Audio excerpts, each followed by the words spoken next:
Saya Ahmad Ibrahim akan menjelaskan tentang masa kejayaan Islam. Masa kejayaan Islam itu dibagi menjadi beberapa periodisasi, yaitu pertama ada periode klasik dari 650 sampai 1250 Masehi, yaitu di bawah dinasti Umayyah dan dinasti Abbasiyah. Periode klasik ini adalah periode kemajuan dari Islam yang dibagi menjadi dua fase, yaitu fase integrasi dan disintegrasi. Fase integrasi dimulai pada 650 hingga 1000 Masehi dan fase disintegrasi dimulai dari 1000 Masehi hingga 1250 Masehi. Yang kedua yaitu fase pertengahan, yaitu fase kemunduran agama Islam dimulai dari 1250 hingga 1800 Masehi. Yang terbagi lagi menjadi dua fase, yaitu fase kemunduran dari 1250 hingga 1500 Masehi dan fase munculnya tiga kerajaan besar dari 1500 hingga 1800 Masehi yang dimulai dari zaman kemajuan, yaitu 1500 hingga 1700 Masehi, dan masa kemunduran yaitu 1700 hingga 1800 Masehi. Yang ketiga ada periode modern, yaitu dari 1800 Masehi hingga seterusnya, yaitu mulai bermunculan para pembaharu Islam.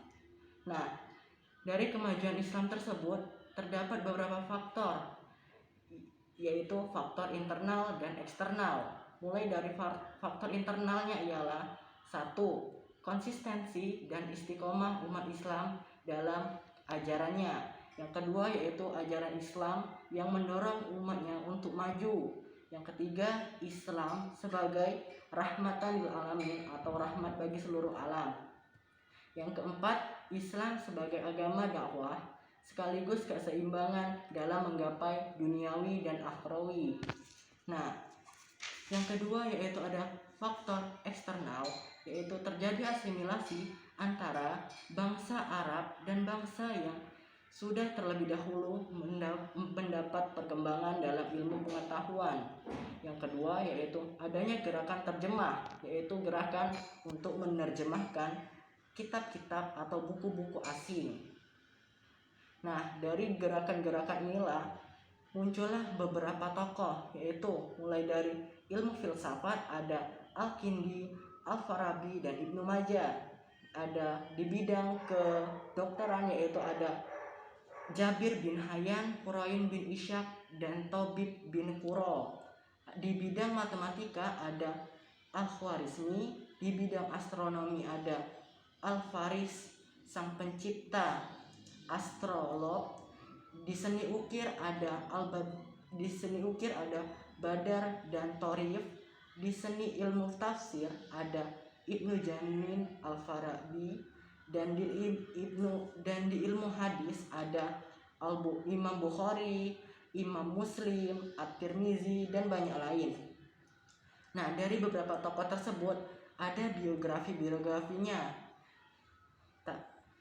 Yang pertama yaitu ada Ibnu Rashid dengan nama lengkap Abu Al-Walid Muhammad Ibnu Rashid, yang lahir di Cordova, Spanyol 520 Masehi, 520 Hijriah, dan wafat di Marrakech, Maroko pada tahun 595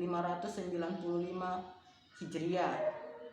Yang kedua ada Al-Ghazali, yaitu dengan nama lengkap Abu Hamid Al-Ghazali, yang lahir di desa Ghazala dekat Tus, Iran Utara pada tahun 450 Hijriah, dan wafat di Tus juga sekitar 505 Hijriah.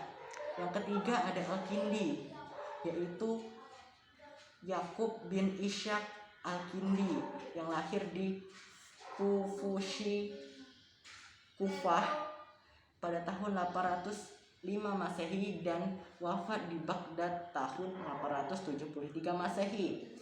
Nah, dari sejarah tersebut ada beberapa perilaku yang wajib atau harus diturunkan kepada umat muslim, yaitu yang pertama, menuntut ilmu seluas mungkin agar kita dapat mengetahui info-info yang dari masa lampau atau yang akan terjadi di masa depan. Yang kedua yaitu mempelajari bahasa asing dan menerjemahkan kitab-kitab asing tersebut. Yang ketiga, melakukan penelitian tentang berbagai macam permasalahan yang ada di lingkungan hidup di sekitar kita. Yang keempat yaitu memberikan pengetahuan yang kita miliki kepada orang yang belum mengetahui pengetahuan tersebut. Dan yang terakhir adalah kreatif dan tekun dalam menggali ilmu pengetahuan. Sekian dan terima kasih. Wassalamualaikum warahmatullahi wabarakatuh.